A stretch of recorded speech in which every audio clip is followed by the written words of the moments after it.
Dr. Mashhad Al-Allaf, The Proposition of Unique Quantification and Divine Attributes. Section 1. In the area of propositional logic, Dr. Mashhad Al-Allaf has brought our attention to a kind of proposition that is useful in philosophy and theology. The propositions of unique description, to which Dr. Al-Allaf gives the letter U, have not been given attention by logicians. Aristotle, in his book on interpretation, mentioned 4 kinds of categorical propositions: universal affirmative, universal negative, particular affirmative, and particular negative. There is a letter that stands as a symbolic reference for each one. These 4 kinds constitute what is known traditionally as the Aristotelian logical square. In his categorical logic, Aristotle was concerned with the above quantifiers. He neglected kinds of propositions that are not quantified and will probably be read as some. However, even this type is different from what Dr. Al-Allaf is introducing here as the proposition of unique quantification. Section 2. Dr. Al-Allaf defines the proposition of unique quantification as follows. A unique proposition, U, is a categorical proposition in which the subject is the one and only unique member of a set, and in which the predicates are uniquely related to this subject and this subject alone. In other words, a U proposition uniquely describes its one and only member by this specific description.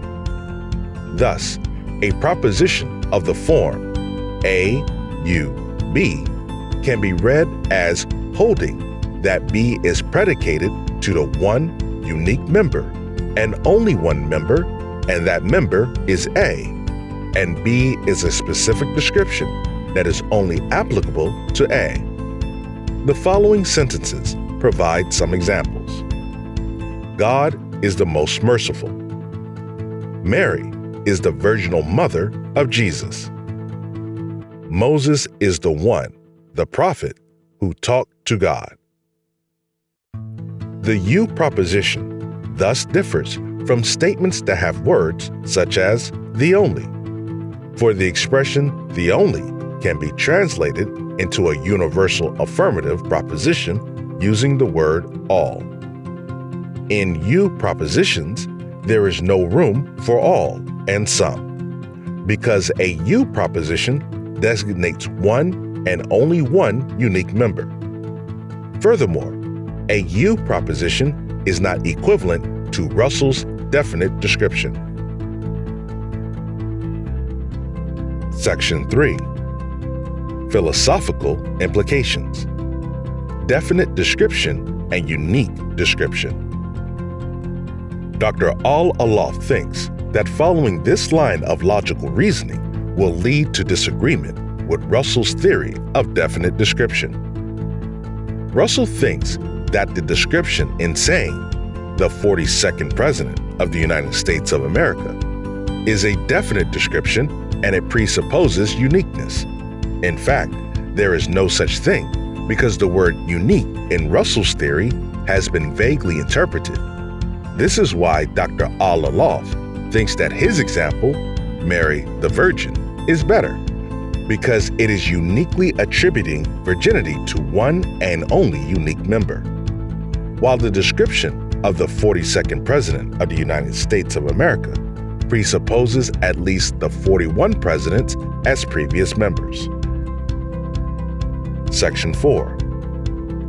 Russell also talks about one and only one in a special context, such as the temporal context, as in the case of the 42nd president. Dr. Al-Allaf thinks that his proposition of unique description is talking about uniqueness as the one and only one in all contexts, especially in the case of God is merciful, because there is only one being like that.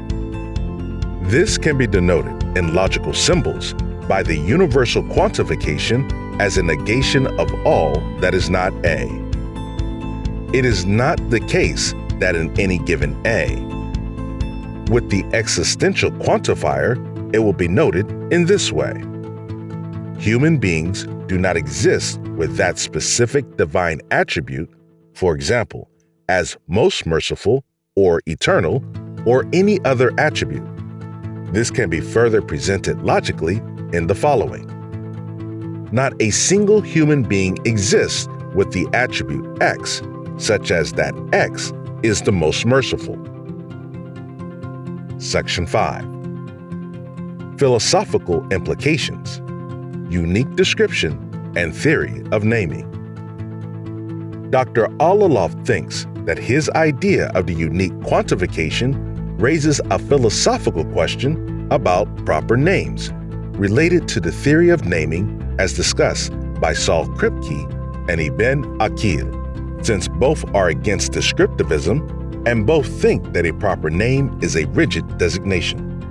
The Arab grammarian Ibn Aqil, 1294 through 1367 AD, defines a proper name as the name that absolutely designates the thing named, without any need for restriction by extra description. Dr. Al-Allaf thinks that if the description occurs in a proposition of unique quantification, then that description can operate as a proper name, such as in the proposition, God is merciful. The description merciful is the very name of God. Verses from the Quran makes clear that the words used for the divine names and attributes ought to be interpreted as taking these words to be the same in reference, but different in meaning. Say, call upon Allah, or call upon the most merciful, whichever name you call. To him belong the best names. And do not recite too loudly in your prayer, or too quietly, but seek between that an intermediate way. Quran 17, 110. Thus, the merciful, Ar-Rahman, and God have different meanings, but the same reference. Dr. Al-Allaf considers the unique description by unique quantification as a rigid designation for the following reasons. 1. There is no case in which it might not have been the case. 2. It stands as a unique existential quantification. For Mary, for example, in the example above. 3. It is the one and only one member in a set and to whom the reference was made by that description and rigidly designated it. 4. And necessarily exists not only as Mary, but also as a Virgin Mother. Section 6. Sense and reference. According to Russell, a statement of the A equals A sort is essentially different from one of the A equals B type. The first one is tautological, such as John is John, while the second is descriptive. Descriptive statements can be quite deceptive, according to Russell, because they can be used to refer to something that does not exist, such as the unicorn is white. But the statement, God is God, is not a mere tautological of the A equals A sort, for there is no other being that even resembles him, and nothing can be added to him. This follows from understanding that God is the perfect being, that than which nothing greater can be conceived. Furthermore, what we say about God when we use words as divine names and attributes is not merely adding descriptive terms that would be true if God existed, as in the above example of calling the unicorn white. Nor is what we say an instance of the descriptive statements that we use to record the ways in which individuals participate in realities other than their own essence, as when we say that a certain human being has a certain quality or a certain relationship. Ergo, John is smart. This description describes him by adding something to John in a way that makes the statement non-tautological. In the case of God, however, Whatever we explicitly mention of the perfect being merely makes explicit what is already part of God's essence, and thus is already included in his very definition. Given the difficulties found in Russell's account, Dr. Al-Allaf thinks it is better to use the proposition of unique description instead of definite description for discussing the divine essence, namely by an appeal to negation. We find this approach, for instance, when the Quran says, "He is the creator of the heavens and the earth. He has made for you pairs from among yourselves, and pairs among cattle. By this means does he multiply you. There is nothing whatever like unto him, and he is the one that hears and sees all things." Quran 42, verse 11.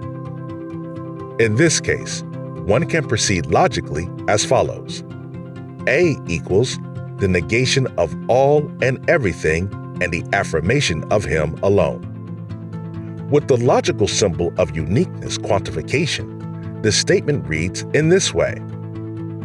A meaning there is exactly one and only one A, such that P and A is true. However, the logical symbol for the existential quantifier will make the statement reads as, there exists an X such that X is not an A and not a B, and not anything else that N might stand for. The above formulation, however, is hard to use in definitions because in order to complete the definition, we will have to negate all the members of an infinite set, which is a process that can only be suggested and never can be finished or actualized. Therefore, rather than persist in Russell's methods of description, it is better to use a logical description for the divine attributes that recognizes that all the names of God require unique quantification. In this way, Dr. Al-Allaf moves from Russell's theory of definite description, descriptive statements, to what he suggests as the theory of unique description by unique quantification that works better in the area of the divine attribute.